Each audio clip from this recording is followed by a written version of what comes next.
Well, welcome back to the When I Heard This podcast. My name is Nate Robinson. I'm here with Pastor Joseph Tillman, MDiv, soon to be D-Man. How are you doing today, sir? Man, we're getting closer and closer and closer to that soon to be D-Man becoming just D-Man. I can't wait. Man. There's going to be a day where I'm going to be like, well, welcome back to the When I Heard This podcast. My name is Nate Robinson. I'm here with Pastor Joseph Tillman, only D-Man, and that's it. Right. And that's what's going to happen. Only a demon. Yeah. So no, I'm doing well, although my brain is I'm a little tired, if I'm being honest. So we're hitting the last, kind of that last stretch. So I'm about 6 weeks left of real heavy work for getting my dissertation in. And then there is some work after that as well. I'm not minimizing that work, but the crux of it is right here. Cool. So, yeah. Good. So we're getting close, man. Awesome. Yes, sir. More cults today. All right. Last episode of cults. Thank God. There was so much to talk about. And this lasted a month. Yeah. Like 4 episodes of cults, 5 right? episodes. 5? Yeah. This is Lord. Number 5. Oh, my God. Yeah. Man. This is our longest running thing so far. Yeah. But there's a lot of stuff. There's a lot of stuff to say, and people love it. Love it. Yeah. Yeah. Love cults. I mean, so... There's a reason why there's 45,000 cult documentaries. Right. Yeah. Because people just watch them, man. I mean, there's hundreds of documentaries about single cults. Right. No, I mean, you're right. Yeah. Yeah. I mean, you were telling me y'all just watched a documentary. We got new information. Yeah. One more piece of new information. So we have to make an entire other 10-episode documentary on this cult. On this one thing. Yep. And you're slowly building your ideal cult. Right. Right. Yeah. See, Nate's doing research now at this point. Yeah. No. No, I decided in the last episode I'm not going to do that anymore. Okay. I can't remember why. And you're regretting your decision? I don't know. Yeah. I'm just too lazy to do it. I think that's what it was. I think so too. Yeah. Yeah. We're doing this, and this is right. This is hard enough. You don't want to run your own. You don't want to run your own. You making me be here and. Yeah. And I have to give you all my money. Right. Yeah. Right. You're the one with the cult. Yeah, man. It's cults forever. It's a struggle. Yeah. Yeah. Okay. Well, yeah. It's not really. I love doing this. Yeah, me too. And I don't actually take all your money. No, just some of it. Oh, you know. All right. So Patreon. $5. Mm-hmm. Patreon is a website, by the way. I don't know if people know this. Okay. It's a website where you send someone money. Great. We'll take it. And that's it. All right. And also all the episodes are there too. Oh, okay. And in the future there will be special stuff. Nice. Like Joseph has to finish his dissertation stuff before we can do more things. But if you guys want to go there earlier than that, then yeah. Cool. But I think we probably have plans to try to... We definitely have plans to do more things. Oh, 100%. Yeah. Yeah. Because you'll have more time. I will have more time. And you can devote a little bit more time. Just a little bit more. Just a little bit more. Just a little bit more. Yeah. Yeah. Yeah. Sorry, that's all you get. Yeah. Okay, yeah, so that. Okay. And then website has merchandise. And like and subscribe and comment and follow. Yep. And tell everyone that you know about the show. And come on, man! Act excited. I am excited. Okay. I'm always excited about cults. And then just a bunch of other stuff that you can do, and go follow us on social media, and click buttons on our page or whatever, and. Right, just any of those things. Yeah, just start hitting random stuff. Type some words in there and hit. Please comment. That actually send button. Yeah. Tell us about your cults. Just so many cults. All right, let's get into. Wow, that might be the worst intro ever. I don't care. Apparently, cults. It's going in there. Cults. You want to do it? No. Okay. No, not really.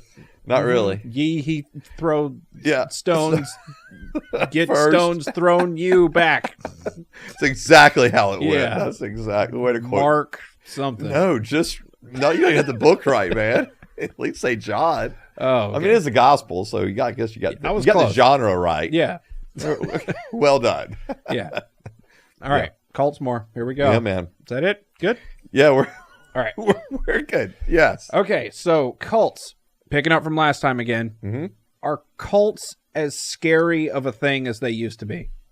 Like, am I at risk of getting caught up in a cult more or less than, say, when Mormonism started? Okay. To be honest with you, I have a feeling like cults are probably more frequent today. Okay. Just because there's so many more ways to connect with people, right? Right. Like, I mean, because we are a really global, citizenship at this point. We're all connected via social media. And right. So I just think that the capabilities now, as opposed to 200 years ago or, even 25 years ago, is so different. And so I just think, I think it's probably, I think it's easier for groups to get their information out there, to recruit people, all that stuff, because of social media. Yeah, so I think it's probably easier today. Okay. And I think cults are always scary. So I would think it would be easier back then. Okay. Because I didn't have access to all this information. Okay.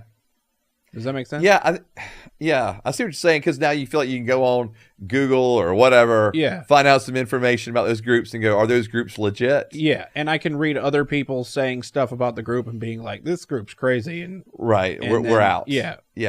I guess maybe it does cut both ways. Okay. Because I just feel like, though, I feel like you can recruit people easier. Okay. Because of the online platform, but then more people might join initially and then but then I see what you're quicker. saying. I see what you're saying, but then you find out more and more information. You're kind of like, all right, wait a minute. Yeah. Okay, now this isn't cool. Now it's not like we're 100 miles away from the next civilized town, right? And I could, nobody knows how to read and. Right. Yeah. I mean, that's true. That's true too. Okay. Yeah.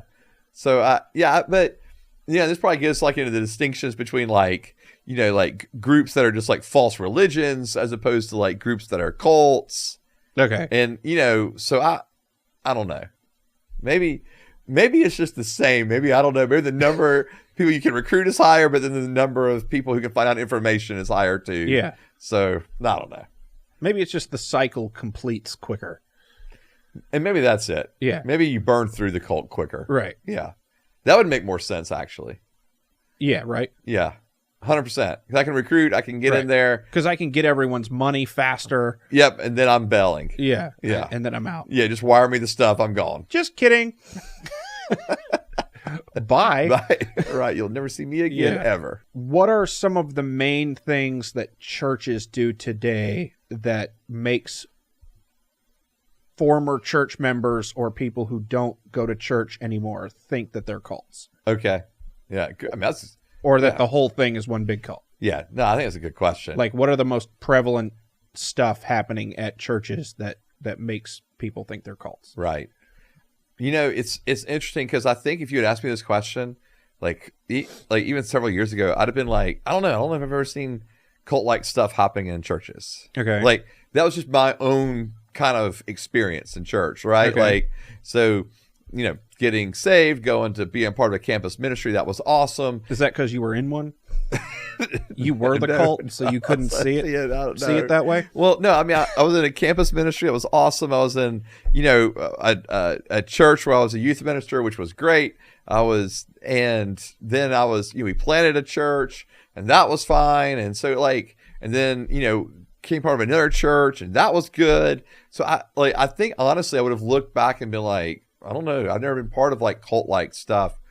And so it's interesting because I think a couple things have happened. Number one, as I get older, you start hearing more and more about people's experiences with church. So like, for example, there was the big deconstruction movement that was happening, like from all of these individuals that were like, we're ex-evangelicals, so individuals leaving evangelical churches And some of it was doctrine, some of it was theology, but a lot of the deconstruction that was occurring was happening because of people's bad experiences within church. And some of it was labeled like church hurt or that kind of stuff. But kind of when you dig a little deeper, at times it's kind of like, I don't know, that's not just church hurt. That's like borderline cult-like stuff going on. Okay. So I think as I began to read and begin to hear stories of individuals that were kind of coming out of those situations, you're like, wow, that's different, right? Even if it's not a cult, it's cult-like. There's some behaviors by the leaders and by even the members that are part of it. You're just like, I don't know, that's pretty controlling, or that's pretty manipulative, whatever it may be. And so I think that, beginning to see that stuff, I mean, you shared some of your stories of your experiences. So like hearing that, but so there's the hearing of these stories, there's the whole deconstruction movement. And then I think just the word cult just began to be used more often, like, hey, that's cult-like or that's cult-like. And it began to be applied to ministries that were like charismatic or Pentecostal ministries that I was associated with. And so like larger groups, like people were asking, well, is Bethel in Redding, California a cult, for example? And I was like, yes, never even thought about that, right? Like, let me look into it. And then I don't think I would sit here and go, oh, they're a cult, because I just don't know enough about it, to be honest with you, about the inner workings of their own particular church. But you're looking at some of the stuff going, okay, but that's weird. Like, that's strange. I don't know if it's cult, but I get where people are coming from. And so then you started kind of hearing this word. And I do think, unfortunately, the word itself, like that's a cult, probably is used maybe more frequently than it should be. I do think there's a difference between that's a cult versus there's some behaviors or tendencies in that church that is cult-like, or that does seem to come across as, well, maybe that is a cult. And so then, then I'm around other stuff, and you start hearing stories of like people saying they were in church meetings or conferences, and the doors were being locked until a certain amount of money is being raised. What? And yeah, exactly. And then you're just like, wait, what happened? What? Yeah. What? How? Right. And so then you're like, does it still exist? Yes. No. Yeah. Right. And then you're just like, how is that okay? What? Like, that's not okay. Sheeple. Yes. Who are these people? Who are these people that get locked inside a church building and still go to church there? I don't know. I don't know. Now, I've been present when there was an offering that went through, and then their pastor was like, we didn't get enough money. Y'all aren't being good stewards, and you need to give your seed, give your money to the Lord, and He will bless you. And okay, we're passing the things again. Like, send that thing back around, right? And I'm taking mine out. Are you kidding? Yeah. So I've been in a church. Like, I was actually a really young Christian when I was first in a church service like that, and so I was like, man, I was, I don't know, like 19 or something. I mean, like a couple of years old as a Christian. And I was like, okay, never coming back here again. That's crazy. I've been to a church where the whole sermon one Sunday was the journey through from giving 10% to giving 90% to the church. And that was the entire sermon. Huh? Yeah. Give 90% to the church? That was the sermon. Like, the ultimate goal is 90. Oh, dear God. Yeah. That's insane. Yeah, and then the guy cheated on his wife and stopped being pastor. Yeah, I don't mind. Like a year later. That's crazy, dude. Yeah, so I've been there, but then like hearing stories of like doors actually being like locked, or like security people going to the doors to not allow people out. I don't understand. No. No. I don't understand. I don't either. No, I really don't understand. Yeah, no, Nate, I don't either. Like, I don't know how you sit there and go, that's okay. How do enough people who go to that, whatever, right, the place, the church, right, how do all of those people still go to church there to where it still exists after something like that? I have no idea. That doesn't make any sense. I have. Who are these people and what? I know. Well, okay. Because this is, I guess, one of the things I began to realize was that there's a group of people that can really be easily spiritually manipulated. And I think these are the individuals that have a propensity to find themselves in a cult because they really do believe that the individuals on stage are so anointed of God, quote unquote, that they, one, don't need to be questioned, two, need to be submitted to, three, well, this is just what the Lord is saying, because the leaders will speak that way, right? They'll speak with this sense of like, well, I heard the Lord, and he's saying, or I was at a conference one time, and the guy was like, I have a right to put a demand on you for you to give to this ministry. No, you don't. No. Yeah, and he was ever right for any reason, right, and he's alluding to something Paul said to the Corinthians, and Paul was saying, well, don't I have a right as the individual that founded your church that don't have a right to ask for money? He says, but then Paul goes on to say, but I don't do that.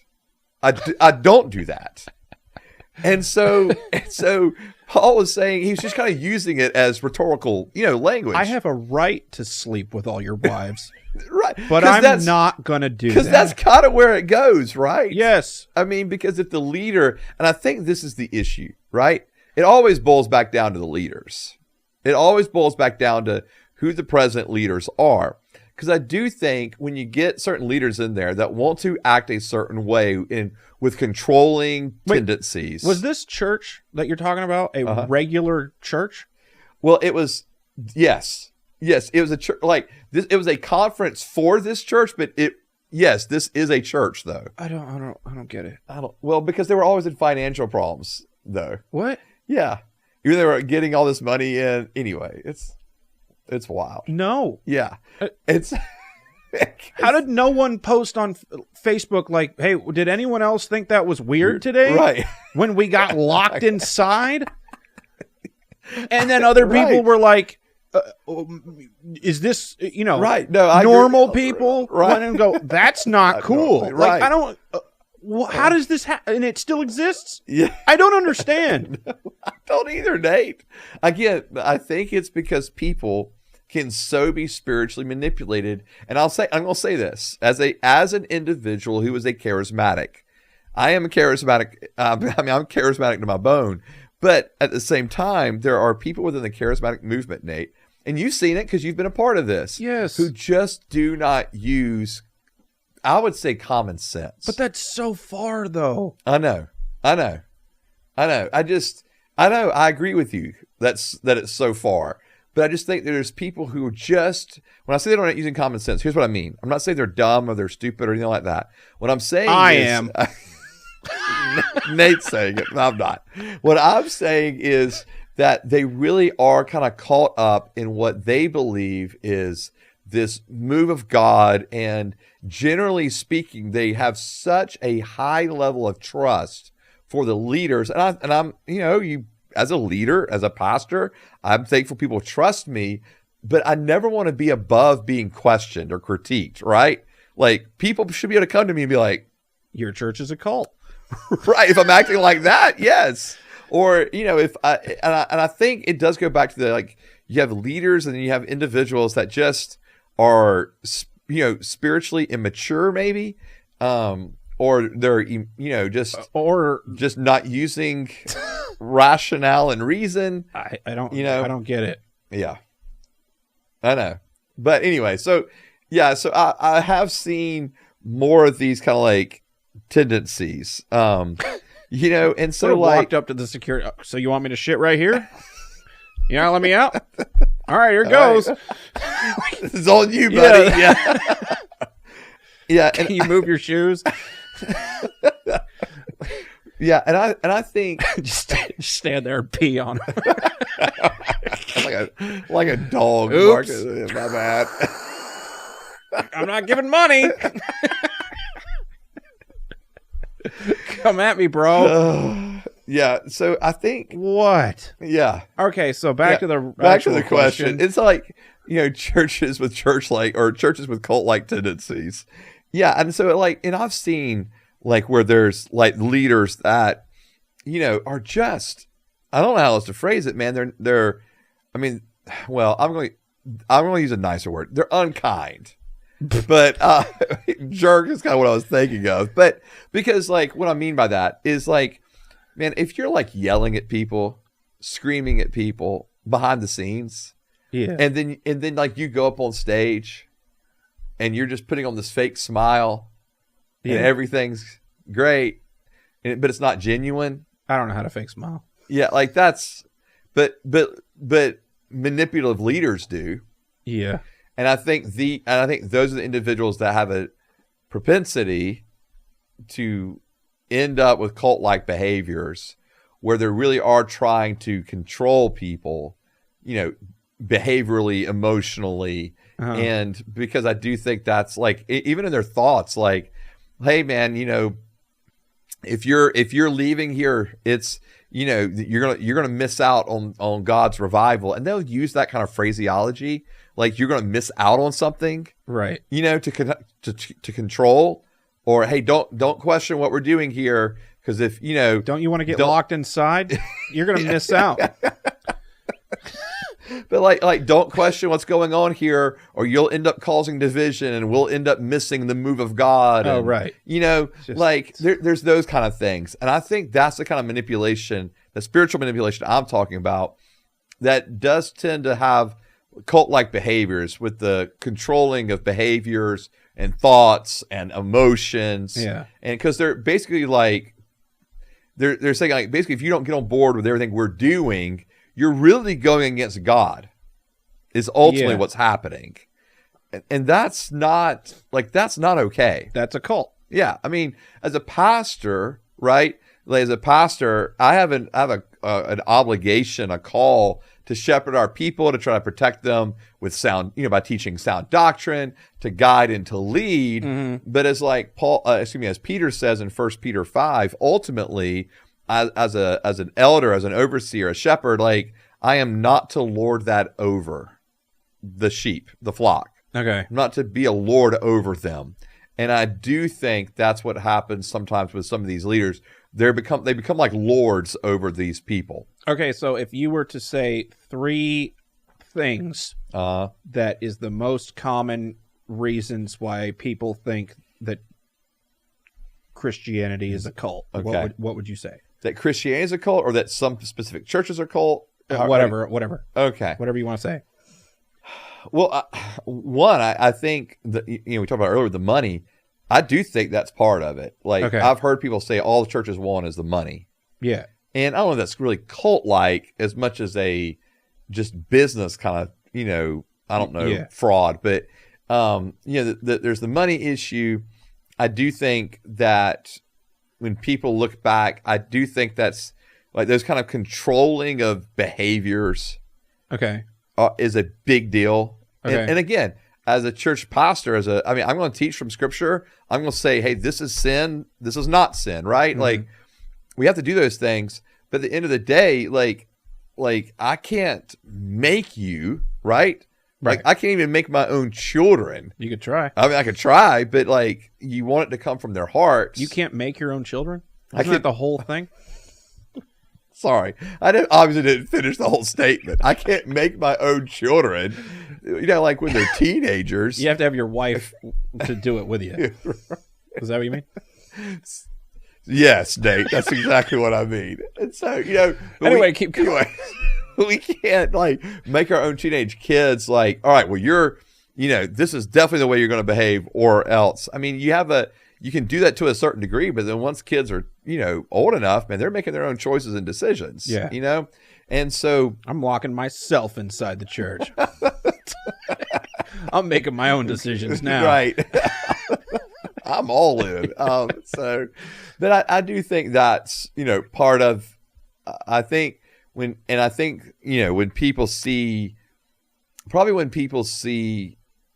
leaders acting a certain way, and then, man, I don't know. It's hard for me to get on board when like the pastor or who are the leaders are telling me about giving all this money, and you know what they're rolling in, and you know like that kind of stuff. Like, I guess just fake. Maybe that's a better word. Like, people fake. Yeah. Is that point number 3? Maybe fake I don't know where I'm at this point, but yeah, sure. Fake. Like the people are fake and the leaders are fake. Yeah. They're just not genuine. Mm-hmm. And so why would I want to trust them? Why would I want to follow them? Turns out they're fake locks on the door. Everything's fake. Yeah. But I do think that's probably a huge critique or criticism of churches and of Christianity. Yeah. It's just that people are fake, man. They say they're going to church and they're following Jesus, but then look at where they act in their business or with their families or whatever it may be. Right. Like, you hear it all the time. The church is just full of hypocrites, and they're not wrong. Like, that's actually a true statement, and what I mean by that is, yes, we're full of hypocrites. Because there are people who genuinely want to live a certain way and are trying to move toward there, but are going to make actions and do things that are not in accordance with what they would want to do. However, there are people that are going to church and it's just social reasons and, cultural expectations or whatever it may be. That's right. Yeah. But they're not following Jesus. So why would I want to waste my time there? I'm a Christian, but don't listen to anything I say. Listen to Joseph. So, know what I mean? Yeah. I don't want to be accused of being fake. I appreciate that, Nate. Sinner. But anyway, so as far as like cult-like stuff, I don't know if I've answered your question. No, in terms you have. Of what people, look in the church and they'd see. And I just think a lot of that is that just controlling kind of thing is just probably at the core of it. You're a pastor. I am. Have you ever done anything cult-like? Have I ever done anything? Story time. Have I ever done anything cult-like? You're on the spot. Yeah, I have. Okay. This is what just a second ago, I was just talking about just leaders controlling. Yes. Right?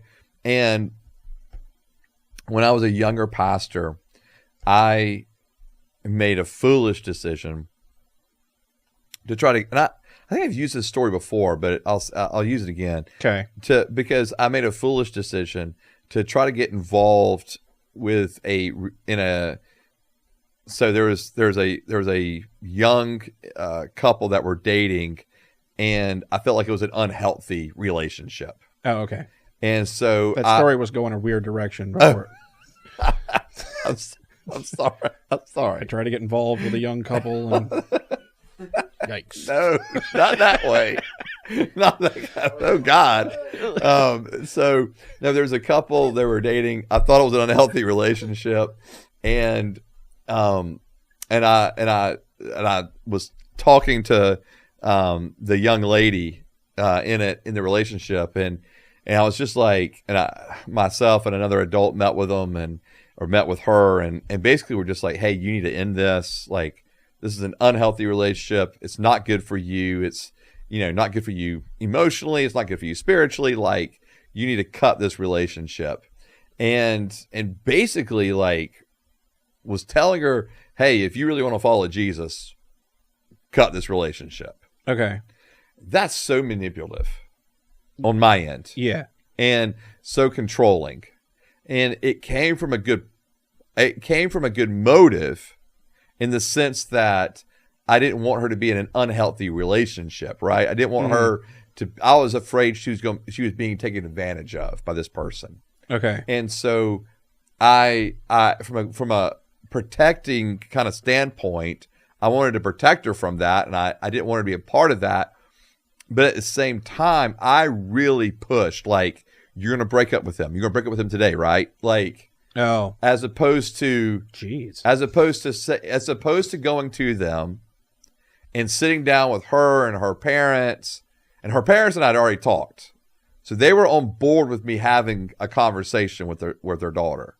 So that wasn't the issue, but I should have sat them all down and said, here's my concern, and then just left it with them to figure out. Right? Like, yeah.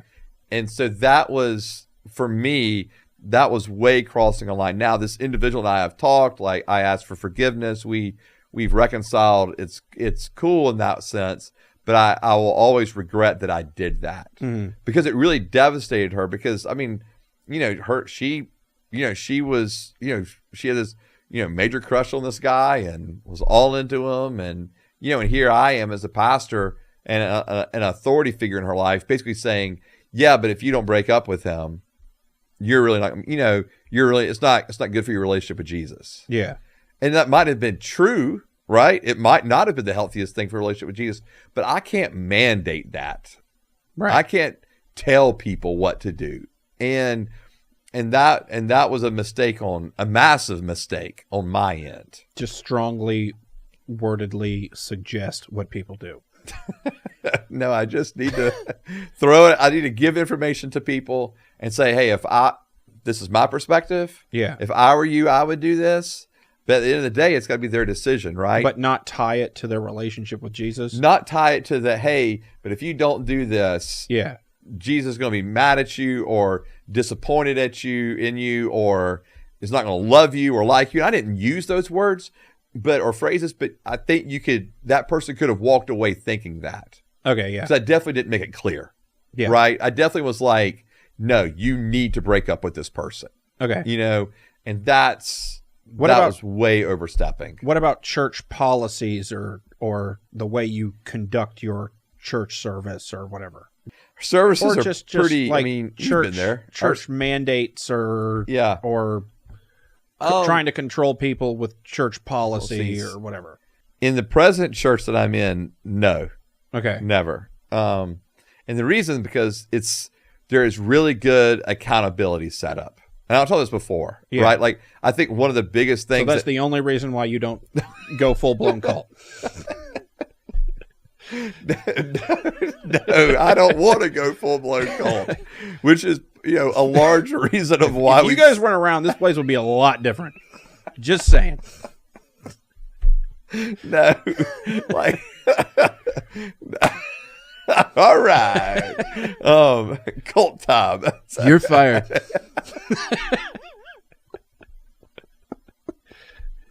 Oh Lord. Actually when we were drawing up our bylaws even for our church, one of the things that we took 3 different templates of churches that had bylaws and we were using it all together. And one of the things that we did was in one of the church bylaws that we looked at, they had elders, board of directors, and then pastor, and they were all 3 separate entities. And so one of the things that we did at our church was we actually rolled the pastor in with the elders. Okay. Because I consider myself an elder, and so, but with that idea of elders and board of directors, for me it removed a sense of that I had my own special privileged status in the church, if you were, and it made sure that accountability was going to be had across the leadership landscape in regards to I'm held accountable by the elders I'm a part of, and I'm accountable to the board of directors I'm a part of as well. And so anyway, I'm just saying accountability I think is a big deal. And I do think in churches that I have been around, especially in the charismatic stream, they'll use phrases like, well, this person's the apostle. They have really authority, right? In this area. Okay. This person is a prophet. You better listen to them. They're a prophet. And I think that for me gets a little dicey because then it's there's individuals without accountability that are, basically being able to say things, do things unchecked. And that's a little scary. Or if pastors themselves go, well, we're the pastors, or I'm the pastor, you better honor us. Right. And I will say, I'll use, maybe I said this before, I think that culture of honor is a bunch of junk. And what I mean by that is, so I don't have to honor you. What I mean by it is there's this guy. Yeah. What is he doing? Right. Why is he talking? And so, but the idea though of honor in this culture, when I say culture of honor, like the idea of you've got to submit to the leaders, like just constantly. No. Because they're like, that's how you honor them, is by submitting to them, not questioning them, not, like not critiquing them. And like, that's so unhealthy. And that's when leaders can really begin to act cult-like, All right. So what'd you do in your previous church? Or previous, whatever. Yeah. And so what I have seen in other and I will say this, in the previous church I was in, one of the cool things about it was that the fact that there was we had a plurality of elders, but also a plurality of pastors. And so there was like 4 of us that were considered pastors, and we all taught. There wasn't like one main. I mean, our senior pastor was definitely the senior pastor, but we all taught on Sunday mornings. There was shared responsibilities of leadership, and all of that stuff. I think is just really healthy. And so it's actually one of the things in our church that we're trying to do is to have more people teach on a regular basis, speak on a regular basis. That way it's never built around one person or one personality. Yeah. And I thought that was actually really healthy in the previous church. And that way you can get paid the same but not do as much work. Bingo. That's exactly what we're looking for. No. So lazy. I know. I'm just an absolute bum. But no, I actually think it's really healthy. Yeah, I got a word. Something. Jesus did something, I think. Something. Yeah. But that's actually, I will say this, like just teaching through books of the Bible makes it so much easier because I don't have to come up with some like crazy spiritual word. Wow. What does the Bible say? Yeah. And just let's teach that. Lazy. No. Okay, so do you struggle as a pastor to not do cult-like things then? Do I struggle as a pastor to not do cult-like things? Like, is it your instinct to try to control everyone and you have to stop yourself? No. Okay. I'll pause because I really want to make sure I'm giving an honest answer to that question. All right. And I think this is the difference between the way I used to lead versus the way I lead now. Okay. So I think the way that I lead now is very much like I want shared leadership. I'm really like, that's a big phrase for me, not just to say, but to like, I want that. Like, I want shared leadership. I want people to have input. I want people to always feel comfortable to come to me to say, hey, we don't like this, or we do like this, or whatever it may be, right? I also want to be quick to, when I'm in the wrong, when I've done something wrong, be very quick to say, will you forgive me? Okay. That's a big deal for me. Okay, so let me ask you this then. Is anything that you do wrong as a pastor something that is considered cult-like? No. Does that make sense? Yeah. Like, no.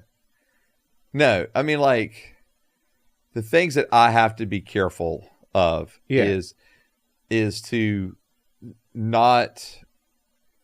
I have to, like, when I speak, I can speak pretty passionately, like in conversations, and it can come across at times as if, probably more than I would like, it can come across as if Joseph's already made up his mind. This is what we're doing. It doesn't matter what I say in response. Right. And that can kind of be controlling, Okay. And so that's the one area, though, that I feel like I have to really watch. And one of the greatest pieces of advice a pastor ever gave me was maybe 4 years ago or so. He said, as pastor, be the last one to speak in a conversation. Okay. When you're with leaders and y'all are making decisions, be the last one to speak and not the first. Because if you're the first, you tend to shut down conversations because people just go, well, that's just what the pastor thinks, and that's what we need to do. Okay. So that's why I shared leadership. I want to hear from people. I want to hear their thoughts. I want there to actually be healthy debate when there needs to be healthy debate. But no, it's like but my younger self, though, would have been much more defensive, but would have been much more, I really don't want to hear from other people. Like, I've been praying about this. This is what I feel like we need to do. Charge, you know? And I don't think that's healthy. I think one of the things that I can do if I'm not careful is I can not communicate real well at times with the direction. The listeners know. Thanks. But I feel like I don't communicate well sometimes to people around me about what I am thinking. Okay. Or what I do believe, what I feel the Lord is telling us to do, or the directions we're going in, or what we're doing. And that can come across as if Joseph's just kind of doing his own thing, not really asking for advice, you know, and that's not really my heart in it. It's just, I don't always do the best job of communicating certain things. Okay. Here, like, it's like, okay, if I've heard that the pastor was stealing money, yeah, that would be a cult-like thing to do. Cults steal money from their organization. If I heard that the pastor was trying to control every meeting behind the scenes, that would feel like a cult-like situation. Sure. If it's like, is everything that you could? That's why I'm asking the question. Is everything that you could do wrong considered cult-like? Because I think I asked you the question the other time that cult-like. I think sometimes you just have like, we're all growing, you know? Yeah. And so you'll say things wrong, or things will come out wrong. I feel like to church members, if they heard anything, you know what I mean? Yeah. They'd be like, oh, okay, here we go. Yeah. Cult stuff. Yeah. Well, no, and I agree. And that would be anything that you could do wrong at your job. So what you're saying is, for pastors, anything they do wrong could be deemed as cult-like. Yeah, that's what I think. Okay. That's what it seems like to me. Okay. See, that's where I guess I would go. That's a pretty high bar. You know, like, okay. In other words, like, if you're saying everything someone does wrong is cult-like, like, that's, I don't know, man. I don't know if I love that because it's not like, again. I'm just saying that could be an accusation, like the president. Right. Anything the president does wrong is treason. Okay. Do you know what I mean? Yeah. Yeah, I see. Yeah, and I guess maybe the issue, here's the thing, would be like, is it constant patterns of those things? Okay. Right? Yeah. Like is the pastor constantly losing his temper with people? Okay. Right? That would be issues. You know, is the pastor constantly trying to emotionally manipulate the situation to try to get people to get on board with what he wants to do, or to not be held accountable for his actions, right? Like, I think that stuff is spiritual abuse as far as I'm concerned. Okay. When pastors do that, like, you know, like every time they get caught with something, there's some like emotional, you know, like crying or like, oh, this is what's going on. And you don't really know how hard it is, or and they're always excused for poor behaviors. You know, they're excused for having just outbursts by saying, well, they're young, they're growing. No, they're acting like spoiled kids. Okay. You know, no, they can't just yell and scream like that. No, that's not okay. And so I think when those are like patterns of behavior, you know, I said maybe that would be the thing. Okay. Is if there were patterns, not if they're like one-offs or it's happened a few times over a few years, or, you know, like. So if the president keeps making policy that favors some other foreign nation and not America, right, then we'll call him a traitor. Sure. So you're not a cult leader until you've. No, but I think you understand what I'm saying. Yeah. I think the patterns are important. Okay. Yeah, like so for example, for me, right? Like if it got out that, hey, did you know that in all our elder meetings or in all our board meetings, Joseph's just, you know, like yelling at people or getting angry, or getting really defensive and, you know, like never lets anyone else talk or make decisions. Like if that was the case, that's huge red flags. Yeah. Right? I think what I'm saying is anytime you mess up, I could throw cult leader at you. And I do think that's one of the problems with the word cult being used so much. Okay. Because I do think that is starting to happen. in our society. Right. I do in our churches. I do think people look at one. That's kind of what I'm getting at. Yeah, I do think people look at like one action. Yeah. And go, well, they're a cult. Yeah. Okay.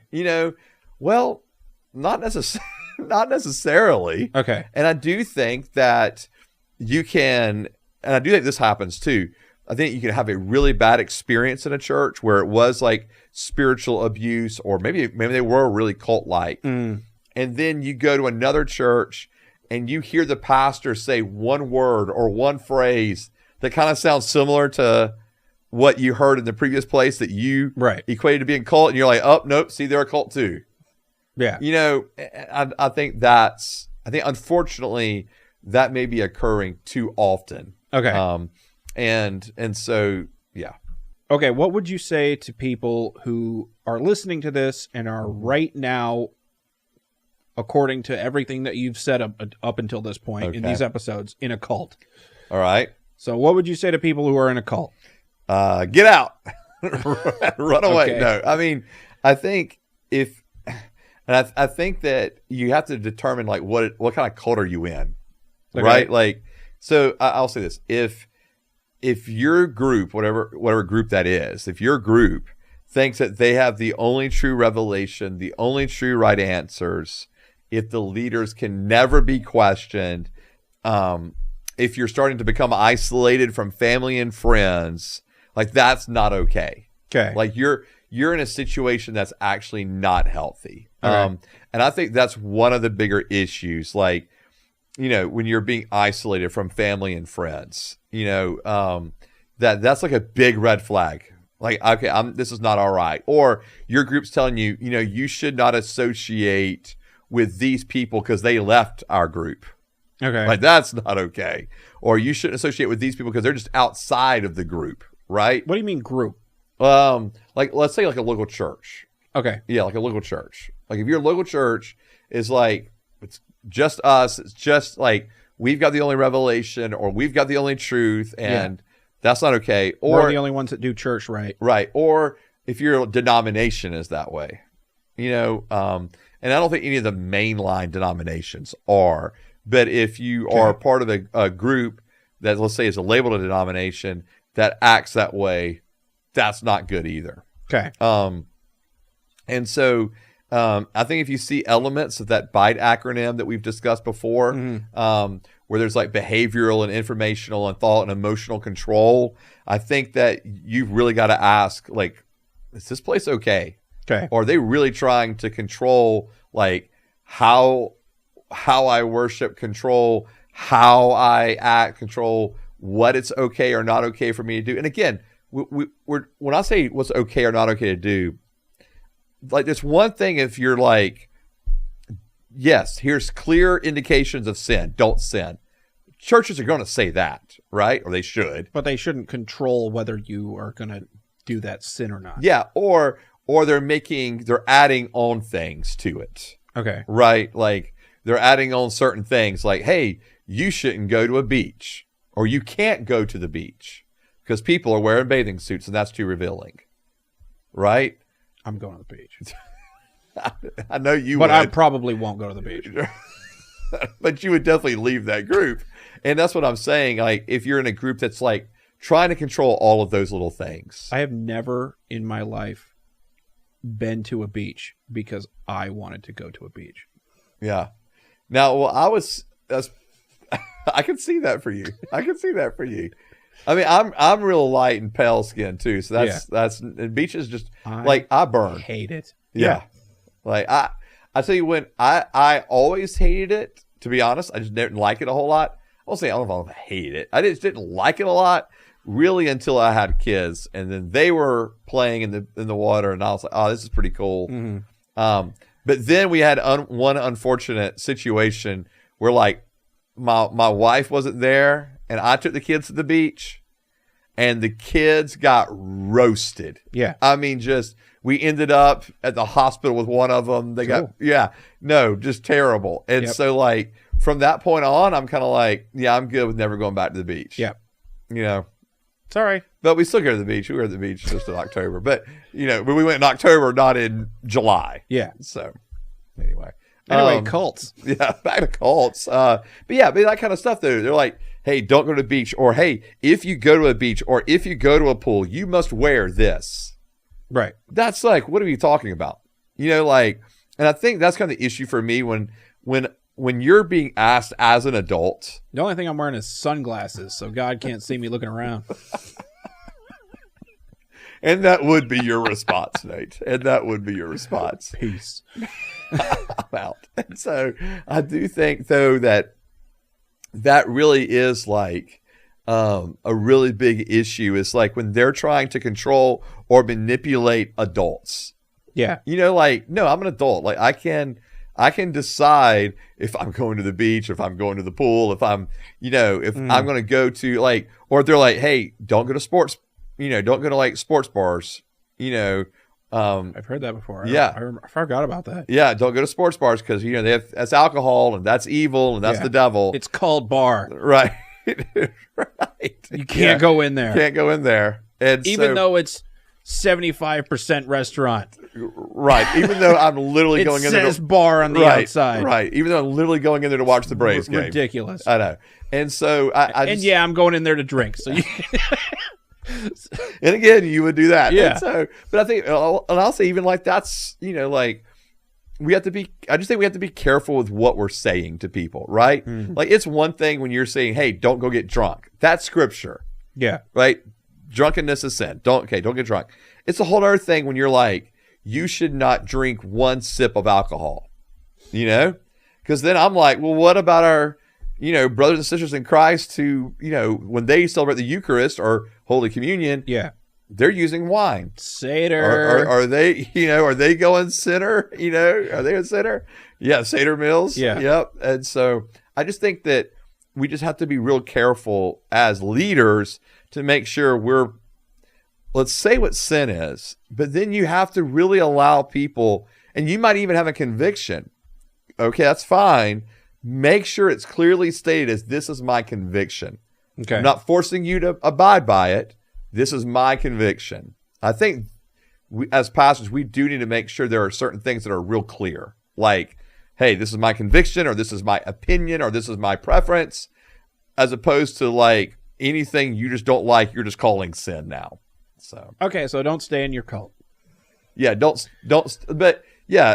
stay there, and really, and I think for all of us, we should explore: is the group we're in really? Is it a healthy place for us to be? Okay, I got a weird question.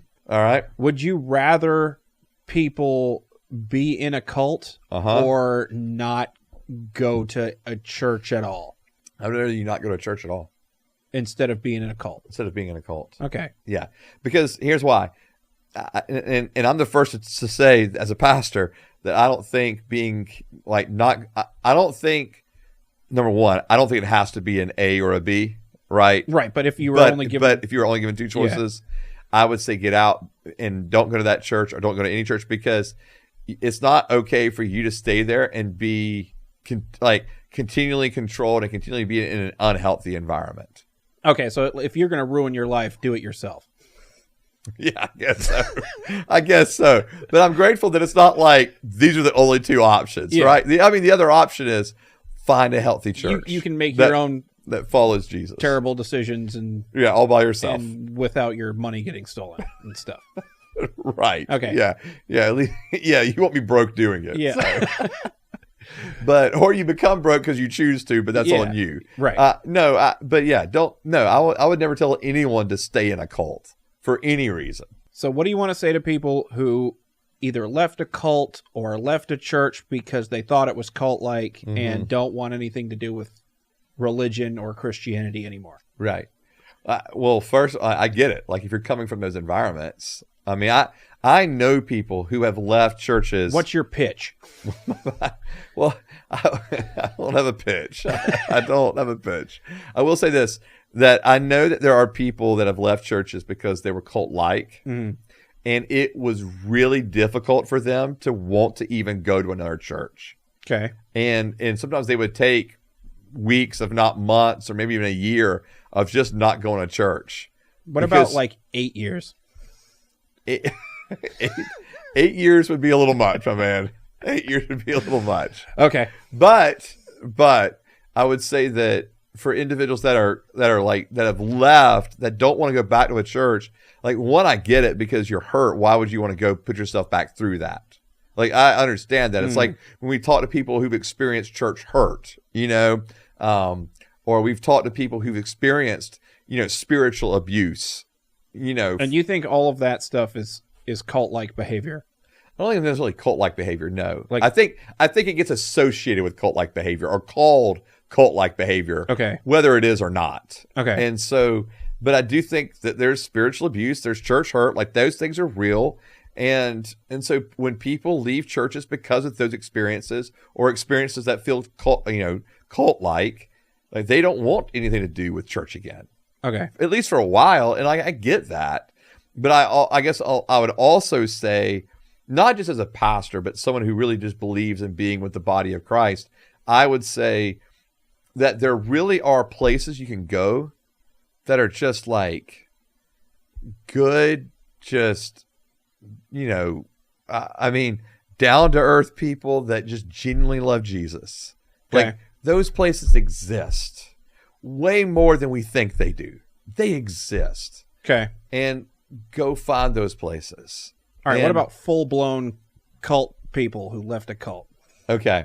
So I would say I would say the same thing. Okay. Right? Like, if you, so you were in a cult, you left a cult, man, why would you want to trust any organized religion again? Yeah. And at the same time, I would say, as a pastor, I would say, but, if we really believe Jesus is God, if he's the Son of God, if he died on the cross and rose from the dead, and he has saved us, then I would say that for us as believers, or let's say you're coming out of a cult because you realize that's a bunch of junk, but I do kind of want to find out maybe who Jesus is, or is this Jesus actually God, or is he real?